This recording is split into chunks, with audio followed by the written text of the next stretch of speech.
రాష్ట్రంలో టూరిజంపై special focus పెట్టారు CM Revanth Reddy. Nagarjuna Sagar బుద్ధవనంలో అంతర్జాతీయ స్థాయి బుద్ధ మ్యూజియం ఏర్పాటు చేస్తామని చెప్పారు. సాగర్లో బుద్ధవనాన్ని టూరిజం హబ్గా, స్పిరిచువల్ డెస్టినేషన్ సెంటర్గా తీర్చిదిద్దుతామన్నారు. నాగార్జున డ్యాం అందాలతో పాటు పరిసరాల్లోని బుద్ధవనాన్ని అంతర్జాతీయ బౌద్ధ క్షేత్రంగా అభివృద్ధి చేస్తామని చెప్పారు. నాగార్జున సాగర్ సందర్శనకు వెళ్లే పర్యాటకులు బ్యాక్ వరకు బోట్లో విహరించే ఏర్పాట్లు పునరుద్ధరించాలని సీఎం నిర్ణయించారు. దేశ విదేశాల నుంచి వచ్చే పర్యాటకులను ఆకర్షించేందుకు అనువైన టూరిజం ప్యాకేజీలు రూపొందిస్తామని చెప్పారు. హైదరాబాద్ నాగార్జున సాగర్ 4 లేన్ రహదారి నిర్మిస్తామని తెలిపారు.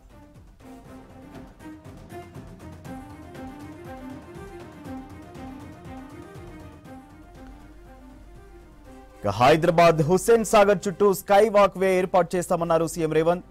ట్యాంక్ బండ్, తెలంగాణ అమరవీరుల జ్యోతి, నెక్లెస్ రోడ్, సంజీవయ్య పార్క్ వరకు గుండ్రంగా స్కై వాక్ వే డిజైన్ చేయాలని అధికారులకు సూచించారు.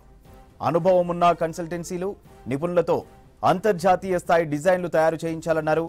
పర్యాటకులు ఆహ్లాదంగా గడిపేలా ఫుడ్ కోర్టులు, వివిధ స్టాళ్లు ఏర్పాటు చేసి ఈ ప్రాంతాన్ని సిటీలో సుందరంగా తీర్చిదిద్దాలని సూచించారు.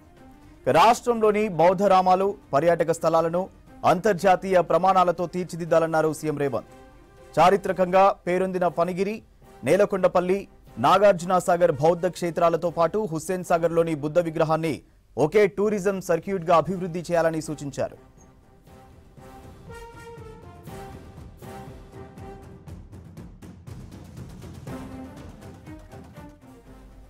మరోవైపు గోల్కొండ చుట్టూ ఇరుకుగా ఉన్న రోడ్లను విశాలంగా అభివృద్ధి చేయాలన్నారు సీఎం రేవంత్. ఆక్రమణలు ఉంటే తొలగించాలన్నారు. రోడ్ల విస్తరణలో స్థానికులు, దుకాణదారులు నిరాశ్రయులు కాకుండా తగిన జాగ్రత్తలు తీసుకోవాలని సూచించారు. బాధితులు ఎవరైనా ఉంటే వారికి వేరే చోట పునరావాసం కల్పించాలని చెప్పారు.